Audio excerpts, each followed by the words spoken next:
अध्याय 4 है जनन स्वास्थ्य, रिप्रोडक्टिव हेल्थ। परिवार, इसमें हम पढ़ेंगे सबसे पहले परिवार नियोजन, जिसको अंग्रेजी में कहते हैं फैमिली प्लानिंग। आज़ादी के समय देखा जाए तो हमारे यहाँ की जो जनसंख्या थी वो 35 करोड़ थी, लेकिन अगर 2011 की जो जनगणना है उसमें जनसंख्या 121 करोड़ है। तो जिस हिसाब से जनसंख्या बढ़ रही है उस हिसाब से संसाधन नहीं उपलब्ध हैं, तो उसके लिए कुछ उपाय भी हैं। जैसे हम गर्भ निरोधक, जिसको अंग्रेजी में कहते हैं कंट्रासेप्टिव्स। कंट्रासेप्टिव्स में जैसे एक विधि है IUD, जिसको कहते हैं intra uterine devices. Intra uterine devices में क्या होता है, जैसे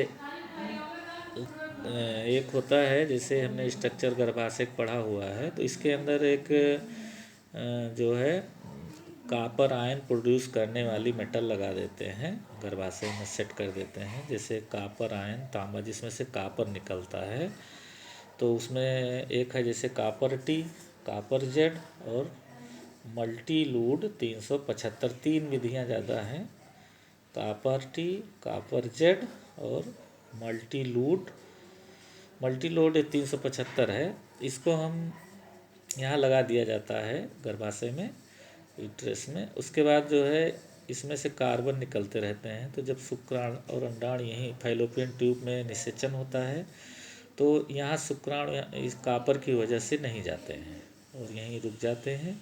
तो इससे जो है एक विधि है ये IUD की एक विधि ये भी मानी जाती है। दूसरी विधि IUD की ये है, एक हार्मोन रिलीजिंग IVD है, जिसमें LNG-20 आती है और प्रोजेस्टर्ड। ये भी हार्मोन की विधि से शुक्राणुओं के प्रवेश को रोक दिया जाता है, स्पर्म को रोक दिया जाता है, जिसकी वजह से निषेचन नहीं हो पाता है।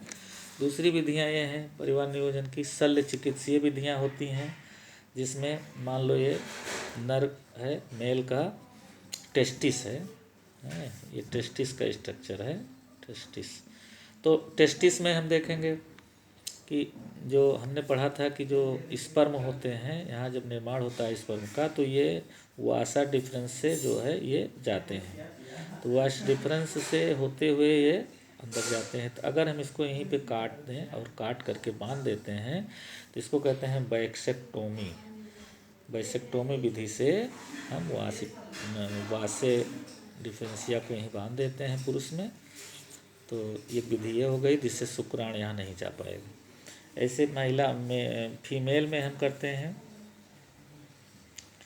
उसमें मादा में, फीमेल में जो फैलोपियन ट्यूब होती है, इधर भी है इधर भी है, स्ट्रक्चर आप लोगों ने पढ़ा ही होगा। तो फैलोपियन ट्यूब को काट के यहाँ बांध दिया जाता है, जिसको कहते हैं ट्यूबेक्टोमी।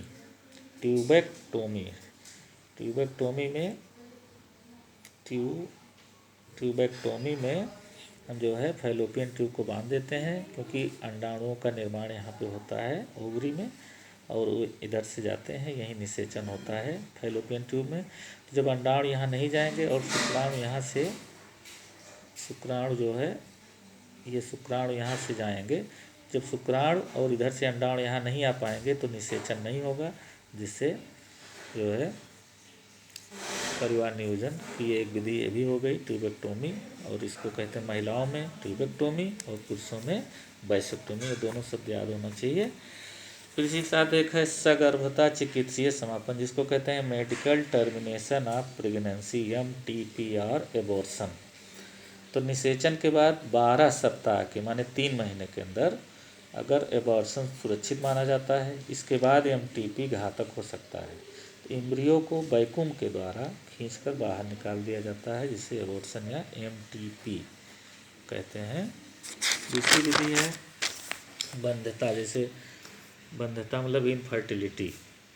ऐसी विधि जिसमें जो जो बांझ हैं, जो इनके संतान नहीं होते हैं, उसमें तमाम कारण हो सकते हैं, तो लेकिन मतलब चिकित्सीय विधि द्वारा अगर उनमें संतान पैदा की जाती है, तो कुछ ऐसी विधियां हैं जिसको कहते हैं सहायक जनन प्रौद्योगिकी, असिस्टेड रिप्रोडक्टिव टेक्नोलॉजी, जिसको हम कहते हैं ART। ये भी पूछा जाता है कि ART क्या होता है। तो बाध्यता निवारण में जो हमारी सहायक विधियां हैं उसी को हम कहते हैं ART या असिस्टेड रिप्रोडक्टिव टेक्नोलॉजीज हैं, जिसमें सबसे प्रचलित विधि है परख नली टेस्ट ट्यूब बेबी, जिसको हम कहते हैं।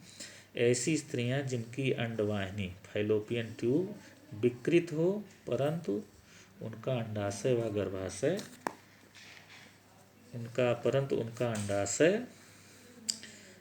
अंडवाहिनी विकृत हो परंतु उनका अंडाशय व गर्भाशय सामान्य हो, उनके लिए परख नली विधि अपनाई जाती है कि जिनकी फैलोपियन ट्यूब खराब हो या ओवरी में कोई दिक्कत है, फैलोपियन ट्यूब विकृत हो मतलब खराब हो, वहाँ के लिए ये विधि अपनाई जाती है। लेकिन गर्भाशय सामान्य हो, अंडाशय और गर्भाशय ये दोनों सामान्य होना चाहिए, वहीं पे टेस्ट ट्यूब बेबी सफल है। इसमें क्या करते हैं कि अंडाणु ले लिया जाता है मादा से और नर से युग्मक ले लिए जाते हैं स्पर्म, अंडाणु और स्पर्म को बाहर निकाल लिया जाता है इंजेक्शन से। उसके बाद इन विट्रो माने टेस्ट ट्यूब में किसी ट्यूब में ले करके और लैब में ले करके इसको हम नर युग्मक माने शुक्राणु को और मादा युग्मक माने अंडाणु को, इन दोनों को हम ले करके परख नली में टेस्ट ट्यूब में निषेचन करा देते हैं, जिसके फलस्वरूप बनता है जायगोट। इस जायगोट का विभाजन होता है जिसको हम ब्लास्टोमियर कहते हैं। 1 से 2 बन जाते हैं, फिर 2 से 4, 4 से 16, 16 से 32। लेकिन इसमें भी परख नली शिशु भी 2 तरह से होता है। एक होता है जिफ्ट ZIFT, जिसको कहते हैं जायगोट इंट्राफैलोपियन ट्रांसफ़र, माने कि 2, 2, 4, 16, 32 ऐसे डिवीज़न होने लगता है जब। तो हम अगर 8 सेल्ड पे 8 सेल्ड का ब्लास्टोमियर हो, मतलब ब्लास्टोमियर जो है 8 हो, और उसको हम ट्रांसफ़र कर दें फैलोपियन ट्यूब में, यहाँ लाके फैलोपियन ट्यूब में ट्रांसफ़र कर दें या गर्भाशय में चिपका दें। तो अगर 8 सेल्ड जिसमें केवल 8 ही सेल बनी हो तभी हम इसको ट्रांसफ़र कर दें, तो इसको कहते हैं जिफ्ट जायगोट या जिफ्ट विधि, जायगोट इंट्राफैलोपियन। मतलब जिफ्ट विधि कब कहेंगे, जब 8 सेल्ड स्टेज में ब्लास्टोमियर को हम फैलोपियन ट्यूब में स्थापित कर दें तो हम उसे कहेंगे जिफ्ट। IUT जो होता है, अगर 8 से ज़्यादा हो गया, 8 से अधिक अगर ब्लास्टोमियर सेल हो गई हो तो IUT इंट्रा यूटेराइन ट्रांसफ़र कहते हैं। मतलब अगर 8 से ज़्यादा, इसमें 8 से 16 या 32 हो गया, इससे ज़्यादा हो गया, तो इसको हम कहते हैं IUT विधि। सरोगेट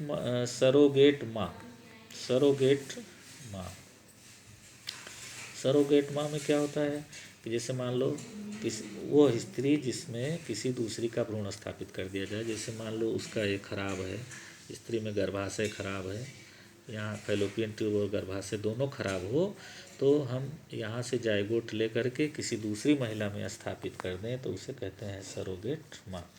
इसी तरह से एक होता है GIFT, मतलब इसका पूरा नाम है GIFT का गैमीट इंट्रा फैलोपियन ट्रांसफ़र।